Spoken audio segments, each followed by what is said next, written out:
창립 40주년을 맞는 해 첫 번째 이런 교회가 되게 하소서 시리즈에 주시는 말씀은 구약 성경 중에 사무엘하 6장 16절에서 23절의 말씀입니다. 구약 성경 472면이 되겠습니다. 구약 성경 472면 사무엘하 6장 16절에서 23절 말씀 봉독할 때 살아계신 하나님의 음성을 들으실 수 있기를 바랍니다. 여호와의 괴가 다윗 성으로 들어올 때 사울의 딸 미갈이 창으로 내다보다가 다윗 왕이 여호와 앞에서 뛰놀며 춤추는 것을 보고 심중에 그를 업신여기니라. 여호와의 괴를 메고 들어가서 다윗이 그것을 위하여 친 장막 가운데 그 준비한 자리에 그것을 두매 다윗이 번제와 화목제를 여호와 앞에 드리니라.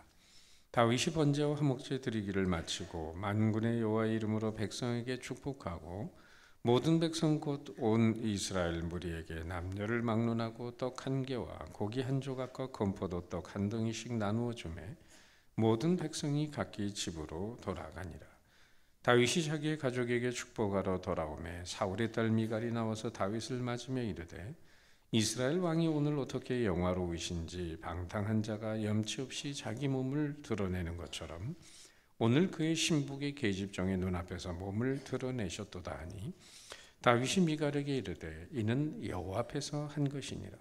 그가 네 아버지와 그의 온 집을 버리시고 나를 택하사 나를 여호와의 백성 이스라엘의 주권자로 삼으셨으니 내가 여호와 앞에서 뛰놀리라. 내가 이보다 더 낮아져서 스스로 천하게 보일지라도 네가 말한 바 계집종에게는 내가 높임을 받으리라 한지라. 그러므로 사울의 딸 미갈이 죽는 날까지 그에게 자식이 없으니라. 아멘. 저는 오늘부터 5번에 걸쳐서 이런 교회가 되게 하소서 라는 주제로 교회의 5가지 목적을 시리즈로 말씀드리려고 합니다. 그 중에 가장 먼저 교회가 이 땅에 존재하는 목적인 예배에 대해서 말씀을 드립니다. 한번 따라해 볼까요? 예배를 통해 더 강하게, 한 번 더 예배를 통해 더 강하게, 예배를 통해 교회가 더 강력한 교회가 된다는 것은 무엇을 뜻하는 것일까요? 예배 가운데 성령의 기름 부으심에 은혜가 넘침으로 성도들이 하나님의 임재와 능력을 깊이 경험하는 강력한 예배가 살아있는 교회가 된다는 거죠. 전 여러분이 찬양하다가 질병이 떠나가는 은혜를 경험하시기를 축원합니다. 저는 여러분이 전심으로 말씀을 듣다가 암이 사라지는 은혜가 임하기를 축원합니다. 정말 예배드리고 기도하다가 문제가 해결되는 역사가 일어나기를 주님의 이름으로 축원합니다. 그렇게 되길 원하십니까? 그러면 2가지를 기억하시기를 바랍니다. 먼저 첫 번째, 우리는 예배드린 목적이 우리 자신에게 있지 않고 하나님께 있다는 것을 기억하셔야 돼요. 이미 하나님이 베푸신 창조와 구속과 보호와 인도하심에 대한 은총의 리스폰스, 감사하는 마음으로 예배를 올려드려야 하는 것입니다. 만약에 내 인간적인 소원 때문에 예배를 드리는 것이라면 하나님을 산신령으로 만들면서 우리는 샤머니즘적인 예식을 행하게 되는 것입니다. 그런데 어떤 남자가 자신의 사랑하는 여인에게 이런 얘기를 한다고 생각해 보세요. 난 당신을 너무 사랑합니다. 그런데 당신이 끼고 있는 다이아몬드 반지와 그 금 목걸이를 나한테 주시기를 바랍니다. 난 당신을 너무 사랑합니다. 당신이 가지고 있는 예금 통장과 비밀번호를 넘겨주시기를 바랍니다. 난 당신을 정말 애틋하게 사랑합니다. 당신이 가지고 있는 BC카드와 비밀번호도 전달해 주시기를 바랍니다. 이렇게 말하는 그런 사람의 사랑의 고백을 여러분 진심으로 받아들일 수 있겠습니까? 진정 사랑한다면 내가 사랑하는 대상에게 무엇을 더 주고 싶은 마음이 들지 않겠습니까? 더 주고 싶은데 그렇게 못하는 것을 안타까워하는 마음이 진정으로 사랑하는 사람의 마음이 아닐까요? 우리는 어찌 보면 가장 순수한 사랑은 그 사랑의 목적이 자신을 위하는 데 있지 않다는 것을 압니다. 나로 인해 상대방이 기뻐하고 더 즐거워하고 만족해하는 것을 바라보면서 기뻐하고 감사하는 사람이죠. 그러나 나의 만족과 나의 기쁨과 나의 야망을 이루기 위해 상대방을 사랑한다면 그건 참 사랑이 아닙니다. 그 만남의 동기와 목적은 순수함에서 이탈되었다고 봐야 됩니다. 하나님은 우리 너무 사랑하셔서 당신의 독생자를 우리를 위해 이 땅에 보내주셨고 우리의 죄와 사망으로부터 우리를 구원하기 위해서 예수님을 십자가에서 화목제물이 되게 하셨습니다. 우린 그런 엄청난 사랑을 받고 구원받았을 뿐만 아니라 하나님의 자녀가 된 우리를 하나님이 지금도 보이지 않는 손길로 알게 모르게 애프터 서비스를 하시면서 하루하루의 삶을 그 은총 가운데 살아가게 하고 계십니다. 자, 그렇다면 우리는 이 예배 시간에 주일날 하나님 앞에 나와서 하나님께 예배드리면서 뭘 내놓으라고 한다고 한다면 그것은 참 예배가 아닌 것입니다. 이미 받았기 때문에 하나님께 감사와 찬양과 경배를 드리기 위해서 주일 예배를 드리는 거지, 우리가 뭘 또 받아내기 위해서 주일 예배를 드린다면 그 예배는 빗나간 예배가 되고 맙니다. 부모 자식 간에도 마찬가지 아니까 어려서는 부모님의 사랑을 받고 그 필요를 채워주며 부모가 이런저런 도움을 주고 살아야. 자, 그런데 장성한 다음에는 가정을 가지고 독립적인 삶을 살아갑니다. 그러면서 명절이 되면 또 부모님께 연락도 하고 찾아뵙기도 합니다. 그런데 부모님을 만나는 목적이 계속해서 시집장가 간 다음에도 뭔가 얻어갈 것이 있어서 계속 부모를 만난다고 한다면 여러분 언제 부모님의 마음에 진한 감동을 주겠습니까? 진정한 자식이라고 한다면 길러주신 은혜와 사랑에 감사하고 보답하는 남은 여생을 살아갈 수 있도록 효를 다하는 것이 성장한 자식의 도리가 아니겠습니까? 바로 우리가 하나님 앞에 드리는 예배도 마찬가지라고 하는 거예요. 옛말에 제사에 관심이 없고 제밤에만 관심이 있다 이런 말이 있잖아요. 그런 것처럼 우리가 진정한 사랑의 대상이며 유일한 참 예배의 대상 앞에 하나님 앞에 나올 때에도 우리는 제밥이 아닌 정말 하나님이 기뻐하시는 그런 감사와 찬송과 경배를 올려드려야 할 줄로 믿습니다. 오늘 선교사님이 교회에 와서 이제 선교 보고를 했어요. 저녁 예배 시간에 어린 꼬마가 아빠를 따라왔다가 뭐 감동을 받았는지 모르겠지만은 어쨌든 예배 끝나고 선교사님 좀 만나게 해달라고 아빠한테 졸랐어요. 아빠도 대견하게 생각을 하고 선교사님도 어린아이가 자기를 만나자고 하니까 얘가 은혜를 받고 이 다음에 선교사가 되려나 보다 이런 기대감을 가지고 만났는데 대뜸 영철이가 하는 말이 선교사님 그 나라에 우표 좀 주세요. 자기 우표 수집이 취미라는 거예요. 그러면서 선교사님 만나자마자 다른 나라 우표 모으고 있다는 얘기를 하면서 우표 달라고 얘기하는 거예요. 여러분 예배를 예배답게 만드는 것은 그리스도 안에서 하나님으로 인하여 만족하게 되는 경험인 것입니다. 예배의 핵심은 하나님 안에서 누리는 넘치는 만족감이어야 돼요. 다윗은 시편 16편 11절에서 이런 고백을 합니다. 주의 앞에는 기쁨이 충만하고 주의 우편에는 영원한 즐거움이 있나요? 다윗의 시편은 여러분 침상에서 화려한 자리에서 쓴 게 아닙니다. 정말 그 피난과 역경과 시련의 골짜기에서도 그는 늘 하나님을 노래하고 하나님을 예배하는 이런 시편을 써내려갔어요. 그런 가운데도 하나님 자신으로 주어지는 만족감 때문에 그는 하나님을 노래하고 있는 것입니다.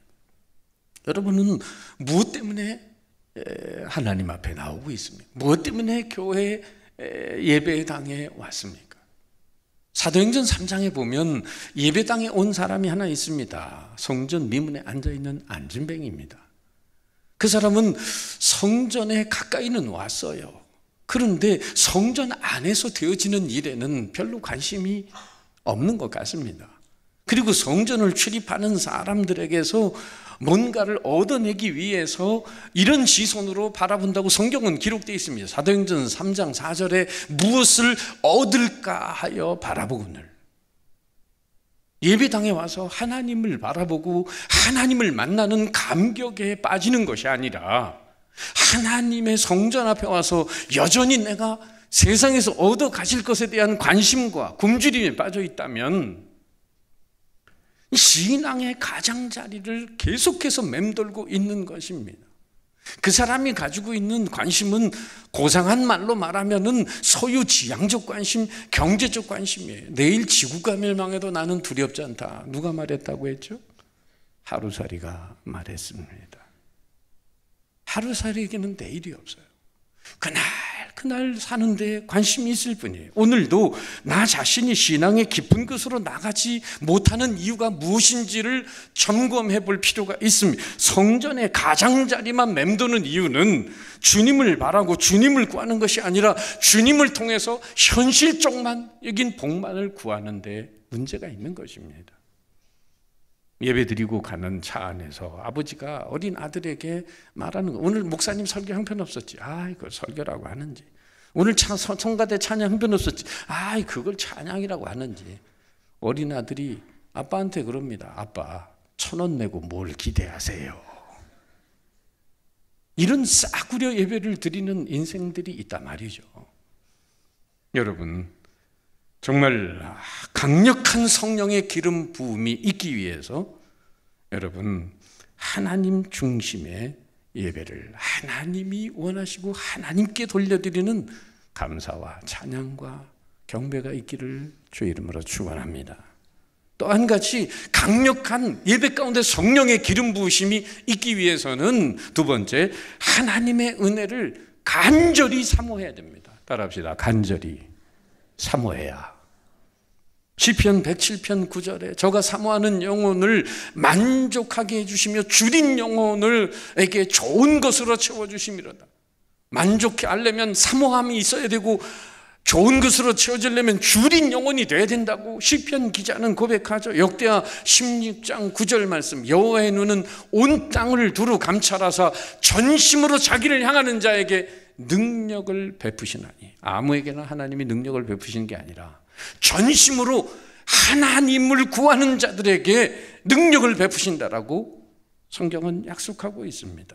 여러분, 구덩이에 빠진 사람 건져내려면 밖에 지나가는 사람이 불쌍히 여겨서 손을 뻗어줄 수 있는데 문제는 뭐예요? 구덩이 안에 있는 사람도 자기 손을 뻗어야 됩니다. 여러분, 그런 자기 자신도 구원의 손길을 펼치는 그 손을 잡으려고 내 손을 힘껏 뻗어야만 합니다. 그래야 은혜가 임하고 구원이 임하고 기적이 임하는 거죠. 그 예로 저는 사도행전 14장에 나오는 루스드라의 안진뱅이를 예로 들고 싶어요. 정말 사도 바울이 하나님 말씀을 전하는데 보니까 여러 사람이 앉아 있는데 나면서부터 안진뱅이가 유심히 다른 눈빛으로 그렇게 하나님을 갈망하는 마음으로 말씀을 사모하는 심령으로 전심으로 뚫어지게 사도 바울을 쳐다봅니다. 많은 사람과 눈빛이 교차됐겠지만은 특별히 그 안진뱅이의 눈빛은 달랐기 때문에 사도 바울이 말씀 전하면서도 저에게는 오늘 하나님이 역사하실 구원받을 만한 믿음이 있구나 하는 확신이 들어서 말씀 전하다 말고 안진뱅이에게 일어서라, 예수 이름으로 명하노니 일어나라. 그는 자신이 안진뱅인지도 모르고 벌떡 일어납니다. 할렐루야. 여러분, 이렇게 예배드리다가 하나님의 기적을 체험하시길 축원합니다. 그렇기 위해서는 그냥 드리는 중에 드리고 오는 중에 오고 어떤 설레임도 없고 간절함도 없고 사모함도 없고 그냥 와서 앉아있는데 성령의 강력한 기름 부으심의 역사가 임하기를 바라지는 마시기 바랍니다. 바로 여러분, 두 사람 사이에 어떤 영적 텔레파시가 있기에 영혼 구원은 물론 한평생 일어나지 못했던 안진뱅이가 벌떡 일어나는 초자연적인 이적을 경험했을까? 두 가지 요소가 있습니다. 하나는 말씀의 능력입니다. 하나님은 말씀으로 만물을 창조하셨습니다. 그 말씀이 육신이 되어 이 땅에 오신 분이 예수님 말씀 한마디 한마디는 그야말로 인간과 자연을 변화시키는 능력의 말씀이었습니다. 일어나라 하면 병자가 일어나고, 물러가라 하면 사탄이 물러가고, 잠잠하라 하면 풍랑이 고요해졌습니다. 상여를 멈추고 상여를 메고 가는 그런 장래 행렬의 청년아 일어나라, 나인성 과부의 아들이 벌떡 죽은 자가 일어나고, 나사로의 무덤 앞에 가서 나사로야 나오너라 말씀하시니 배로 동인 채로 나사로가 살아나옵니다. 누군가 또 그러대요. 거기서 나사로 이름 안 불렀으면 시신이 다 튀어나온다고 그러더라고요. 나사로만 골라서 불렀다는 거예요. 여러분, 이처럼 말씀 자체에는 능력이 있는 줄 믿습니다. 자, 문제는 그런데 이 말씀을 받는 또 한편에 우리 편에 뭐냐면 믿음의 요소가 작용해야 된다. 지금 이 시간에도 눈에 보이지 않지만 공중에 수많은 전파가 있습니다. 방송국에서 쏘는 많은 전파들이 있는 것입니다. 그런데 아무리 많은 전파를 쏴도 그 전파를 받아들일 수 있는 내 편의 수신기가 없다면 우리는 그 어느 것도 캐치해낼 수가 없어요. 여러분, 축호전도 해본 경험이 있어요. 청년 때 시골에 가서 집집이 가가호 문을 두드리면서 이제 물 달라 전도를 합니다. 물 한 잔 주세요. 그냥 전도하러 왔다 그러면 안 열어주니까 물 한 잔 주세요. 그러면서 이제 문이 열리면 그때 가서 물 한 잔 얻어먹으면서 복음을 전하는데, 아무리 두들겨도 여러분 문이 안 열리면 복음의 접촉점이 없는 거예요. 바로 그런 것처럼 한쪽에서 아무리 열렬히 사랑한다고 해도 저쪽에서 내 구애를 받아주지 않는다고 한다면 어떻게 혼인이 성사가 되겠습니까? 사도 바울의 말씀을 듣는 안진뱅이는 바울의 전하는 말씀을 전심으로 뚫어지게 사모하며 스폰지가 물을 빨아들인 것처럼 전심으로 하나님의 말씀을 사모하고 들을 때 여러분, 하나님의 놀라운 그 말씀의 능력과 함께 기적이 일어나게 되는 줄 믿습니다. 예배드리는 자세가 변화를 통해 믿음이 좋아지는 몇 가지 증거가 있어요. 믿음이 좋아지면 저도 초신자 때가 있습니다. 청년 때, 대학교 2학년 때 교회 첫발 디뎠어요. 그 다음에 초신자, 엉터리 같은 신자가 있고, 그냥 육적인 신자, 술도 먹고 또 교회도 왔다 갔다 하고 별의별 이런 나약한 시간 속에서 점점 은혜를 받다 보니까 제 모습이 어떻게 달라지냐면, 첫째는 예배의 변화가 오는데 뒷자리에 앉아있다가 서서히 앞자리로 다가옵니다. 공군 중위 때 정말 푸른 제복을 입고 상가에서 소망교회에서 맨 앞자리에 앉아서 눈물을 팡팡 쏟으면서 은혜를 받는 시간이 있었어요. 여러분, 은혜가 임하면, 믿음이 임하면 뒷자리에서 앞자리로 옵니다. 앞자리는 무슨 자리? 금자리. 중간은 은자리, 저 뒷자리는 잠자리 되겠습니다. 둘째는 눈 감고 설교 듣다가 눈 뜨고 설교 듣는 사람 되는 거예요. 셋째는 찬송 안 부르는지 부르는 척하다가 눈시울을 적시며 전심으로 찬송을 부릅니다. 넷째는 눈이 개슴푸레 하다가 영롱한 빛이 나기 시작합니다. 다섯째는 아무 반응 없이 말씀 듣다가 아멘이 가슴으로부터 솟구쳐 내기 시작합니다. 여섯 번째는 허겁지겁 헌금 드리는 게 아니라 준비된 헌금 봉투를 올려드립니다. 여러분의 예배 스타일은 어떻게 변하고 계세요? 신년에 이왕이면 지각 안 하시면 하나님 얼마나 기뻐하실까? 대통령이 만나가자고 하면 여러분 30분 전에는 갈 텐데, 만왕의 왕 되신 하나님을 만나는 이 예배 자리에 이왕이면 신년에는 늦지 않게 오시기를 축원합니다. 오늘 잠언 8장 17절에 이런 말씀이 있어요. 나를 사랑하는 자들이 나의 사랑을 입으며 나를 간절히 찾는 자가 나를 만날 것이니라. 방송국에서 칼라로 방송을 보냈는데 내가 집에 가지고 있는 TV는 흑백 텔레비라면 여러분, 영상에 칼라로 나와요? 흑백으로 나와요? 흑백으로 나오죠. 아무리 하나님이 좋은 것을 주시려고 해도 내 수신기에 문제가 있으면 그것이 온전히 접수되는 게 아닙니다. 그런 거로 루스드라의 안진뱅이처럼 줄이고 목마른 심령으로 간절하게 하나님의 말씀을 찾고 하나님 앞에 그 반응하는 찬송과 경배를 드림으로 여러분 놀라운 기적을 경험하시기를 주의 이름으로 축원합니다. 오늘 강력한 성령의 기름 부으심이 있는 예배가 되기 위해서는 두 가지 요소가 필요하다고 말씀드렸어요. 내 중심적인 예배가 아니라 하나님 중심의 예배, 받았기 때문에 하나님께 드리는 그런 감사의 예배를 먼저 올려드려야 되고, 또 하나는 안진뱅이처럼 전심으로 하나님 앞에 반응하는 예배를 드려야 돼요. 구약시대에 이런 예배자가 있었다고 하면 오늘 본문에 나오는 저는 다윗을 들고 싶은 것입니다. 하나님의 예배 은총과 축복을 자손만대가 누리고 있는 사람, 그가 바로 오늘 이스라엘의 두 번째 왕인 다윗이죠. 일찍이 목동의 한 사람으로 이새의 말째 아들로 태어났습니다. 그러나 그는 하나님을 제일로 여기는 사람이었어요. 하나님을 예배하기를 기뻐하는 사람이었어요. 그러기에 마침내 이스라엘의 주권자 두 번째 왕이 되고, 그리고 다윗은 하나님의 백성들을 다스리게 되었어요. 왕이 된 다음에 다윗이 제일 먼저 한 일이 뭘까요? 여러분, 그것이 잃어버린 빼앗긴 법궤를 찾아오는 것이었습니다. 법궤는 하나님의 임재를 상징합니다. 이스라엘 백성들은 법궤에 대한 대단한 자부심이 있었어요. 광야에서 성막을 지은 이후에 그들은 광야에 행진을 할 때 법궤를 앞세우고 걸었습니다. 그리고 요단강 건너갈 때도 법궤를 앞세우고 건너갑니다. 여리고성이 무너질 때도 법궤를 앞세우고 돌고 있습니다. 하나님이 우리와 함께 하신다는 구약시대의 가장 큰 증표가 바로 성막이었고 하나님의 법궤였어요. 그렇기 때문에 다윗은 무엇보다도 왕이 된다면 하나님을 사랑하는 예배자로서 제일 먼저 하고 싶은 일이 빼앗겼던, 블레셋군에게 빼앗겼던 법궤를 찾아오는 일이었습니다. 이런저런 법궤를 가져오는 과정에 죽는 사람도 있었지만은 어쨌든 백성들의 헌신적인 협력에 힘입어서 이 법궤가 다윗성으로 돌아오게 되는데, 너무너무 기쁜 나머지 다윗은 제사장의 옷을 입고 에봇을 입고 춤을 추고 노래하며 백성들은 나팔을 불며 축제를 벌입니다. 얼마나 큰 감격의 축제를 벌이는지 몰라요. 그런데 이 감격의 축제 속에서도 하나님의 진노 속에 있는 사람이 하나 있었어요. 모든 사람이 축복받는 가운데 홀로 진노 속에 있는 사람, 그는 다름 아닌 다윗의 아내였으며 사울의 딸 미갈이었습니다.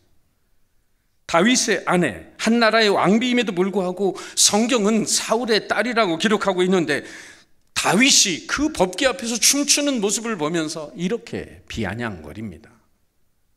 여호와의 궤가 다윗성으로 들어올 때 사울의 딸 미갈이 창으로 내다보다가 다윗 왕이 여호와 앞에서 뛰놀며 춤추는 것을 보고 심중에 그를 어떻게 업신여기니라. 그리고 20절 가서는 또 이렇게 비난하는 거예요. 방탕한 자가 예의도 모르고 몸을 드러내는 것처럼 천한 계집종들 앞에서 몸을 드러냈다고 비아냥거립니다. 여러분, 여기서 우리는 무엇을 깨닫죠? 하나님의 임재 앞에 기쁨으로 반응하며 예배하는 사람과 그렇지 못한 사람의 차이가 뭘까? 하나님 중심 그리고 사람 중심의 차이가 갈라집니다. 두 가지로 구체적으로 말씀드리면, 첫째는 다윗과 미갈의 차이는 예배가 삶의 중심인가, 예배가 삶의 주변인가의 차이예요. 참된 신앙인은 예배를 우선시합니다. 예배를 가장 중요시 여깁니다. 그런데 오늘날 이 예배를 중요시 여기지 않는 사람이 있어요. 약속 시간, 예배 시간 끝나자마자 만나기로 합니다. 예배가 5분만 늦어도 안달합니다. 예배 드리는 동안 몸은 여기 와 있는데 마음은 생각은 따로 노는 사람이 있어요. 조사한 통계를 보니까요, 예배 시간에 딴 생각하고 있는 사람이 무려 31.5%나 된다는 거예요. 저를 이렇게 딱 보고 계시는 분 중에도 생각이 딴 데가 있는 분들이 있어요. 시선에 눈빛이 안 나면 제가 앞으로 좀 의심 좀 하겠습니다. 졸고 있는 사람 13.8%, 주보를 탐독하는 분 11.2%. 두리번 그리고 설교할 때 저 말씀은 박 집사가 들어야 되는데 박 집사 찾느라고 두리번거리는 사람. 너무 다른 데다가 신경 쓰고 자기 예배가 없어지고 있다고 말이에요. 여러분, 그러나 다윗은 한 가지 소원이 있다라고 고백합니다. 시편 27편 4절에 우리 다 같이 아주 중요한 다윗의 고백이죠. 시작. 내가 여호와께 바라는 한 가지 일 그것을 구하리니 곧 내가 내 평생에 여호와의 집에 살면서 여호와의 아름다움을 바라보며 그의 성전에서 사모하는 그것이라. 평생 하나님 집에 거하면서 하나님 예배하는 것, 하나님을 높이는 것, 이것이 최고의 소원이라고 고백하고 있습니다. 그 아들 솔로몬도 그 영향을 받아 예배를 소중히 여겼는지 왕이 되자마자 1000번제를 드립니다. 그리고 그 밤에 꿈에 나타나서 하나님이 뭘 줄까? 올바른 소원을 아래요. 백성을 잘 다스리는 지혜로운 마음 주세요. 구하지 않은 부귀영화를 하나님이 덤으로 주셨어요. 여러분, 아브라함도 예배가 삶의 중심이었습니다. 가는 곳마다 단을 쌓았습니다. 다윗은 일평생 어떤 자리에서도 하나님을 예배하기를 중단하지 않았습니다. 그래서 하나님이 그와 함께 하셨고 그 인생과 동행하셨어요. 예배가 삶의 액세서리가 아니라 내 삶의 한 복판이고 중심이 될 때 하나님은 그 예배자를 축복하십니다. 신앙인에게 있어서 예배가 삶의 중심이 되지 않으면 예배가 액세서리가 되는 거예요. 깨평주는 마음으로 예배 드려주는 거예요. 예배를 드리러 와도 예배의 주인공이 자신이 될 수가 있어요. 미국의 백악관 옆에 교회가 있는데 대통령이 특별한 약속이 주일날 없으면 백악관 근처에 있는 교회 가서 예배를 드리신다는 거예요. 근데 토요일마다 이런 전화가 빗발친다는 거죠. 내일 대통령 나오세요? 내일 대통령 교회 나오세요? 담임 목사님이 그 전화 받느라고 얼마나 설교 준비하다가 힘든지 모르는데, 그러나 그때마다 그 전화가 오면 똑같은 대답을 하신답니다. 이렇게. 내일 대통령 나오는 건 제가 잘 모르겠는데요, 하나님은 꼭 오십니다. 하나님은 반드시 참석하십니다. 여러분, 누구를 위한 예배를 드리는 거예요? 누구를 위해 종을 울리는 거예요? 과거에 인기 드라마 대장금에서 장금이가 사랑하는 남자 민정호에게 하는 대사가 이런 대사가 있어요. 음식을 만드는 사람은, 이 음식을 드시는 분이 임금님이죠, 음식 맛을 보며 웃는 모습을 상상하며 준비합니다.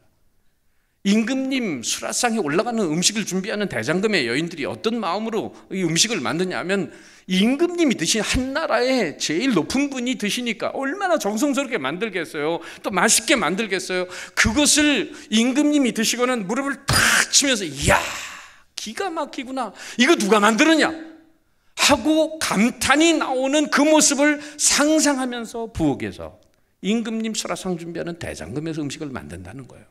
여러분, 한 나라의 임금님을 위해서 그렇게 정성스럽게 음식을 만드는데, 만왕의 왕 되신 하나님을 위해서 우리는 어떤 예배를 드려야 되겠습니까? 어떻게 예배를 드려야 되겠어요? 전심으로 예배 드리다가 기적을 체험한 루스드라의 안진뱅이처럼 마음과 정성과 성품을 다하고 힘을 다해 예배하면서 하나님의 기적을 체험하는 은혜가 있으시길 축원합니다. 또 다윗과 미갈의 차이가 무엇이라고요? 어떻게 다윗은 이렇게 기뻐할 수 있었을까요? 그것은 한마디로 하나님 앞에서 어린아이인가 어른인가의 차이예요. 여러분, 하나님 앞에서 어른 되지 마시고 하나님 앞에서 어린아이 되기를 결정하시기 바랍니다. 다시 말하면 하나님으로 인해 어린아이처럼 기뻐하는 사람과 사람을 의식하면서 체면과 자존심에 묶여 있는 사람의 차이인 거죠. 다윗은 오랜 세월 고난도 있었지만은, 왕이 된 것도 기쁘지만 다윗의 기쁨은 그 이상이었어요. 하나님으로부터 오는 신령한 기쁨, 그 기쁨 때문에 오히려 어린아이같이 반응했습니다. 세상적인 기쁨은 있다가 또 없어지고, 또 뭐 다분히 돈이 생겼다든지 권세가 생겼다든지 또 재미거리가 생겼다든지 그럴 땐 좋겠죠. 다분히 상대적이고 조건적이죠. 일시적이고 가변적이면 그것이 사라지면 내 기쁨도 사라져요. 그런데 인간의 그런 욕심은 한도 끝이 없잖아요. 이런 말이 있잖아요. 그래서 바다는 메워도 사람의 욕심은 못 메운다. 바다는 메워도 사람의 욕심은 못 메운다는.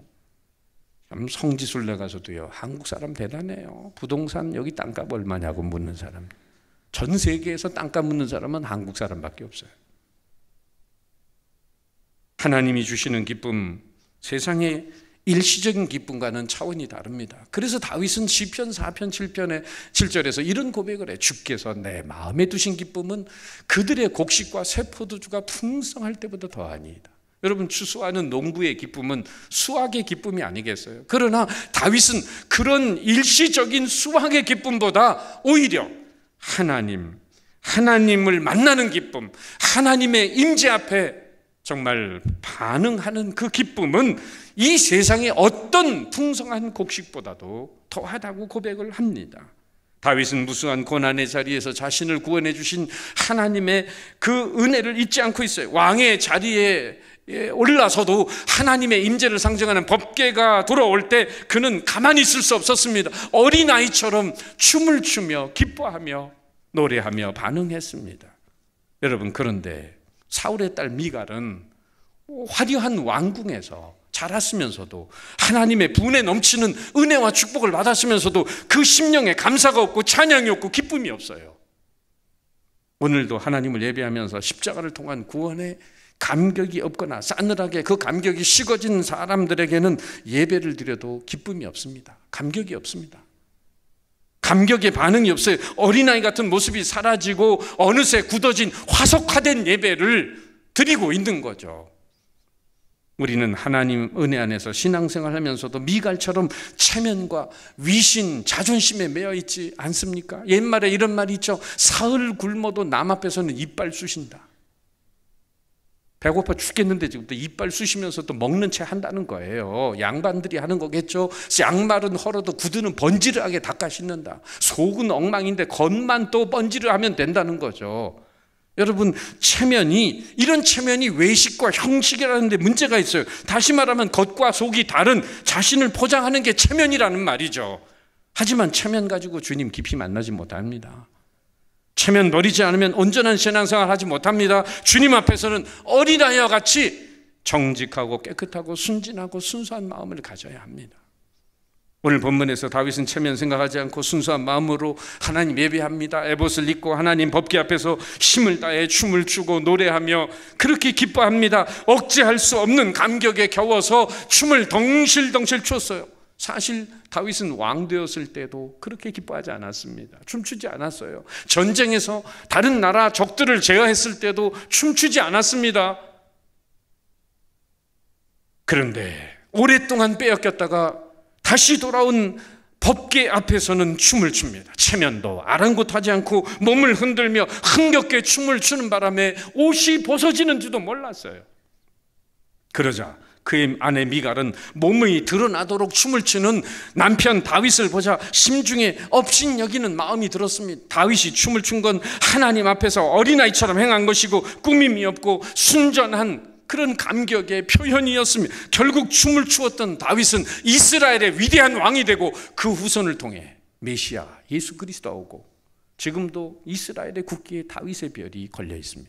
영원히 그의 위를 견고케 하시고 하나님은 그 자손만들을 축복하고 계십니다. 그런데 이에 반해 어린아이 같은 마음으로 춤추는 남편을 비난했던 미갈은 저주를 받아서 죽는 날까지 자식이 없는 수모를 겪었다고 오늘 성경은 이렇게 밝히죠. 그러므로 사울의 딸 미갈이 죽는 날까지 그에게 자식이 없습니다. 사랑하는 성도 여러분, 하나님 앞에서 우리의 권위와 체면, 위신은 아무것도 아닙니다.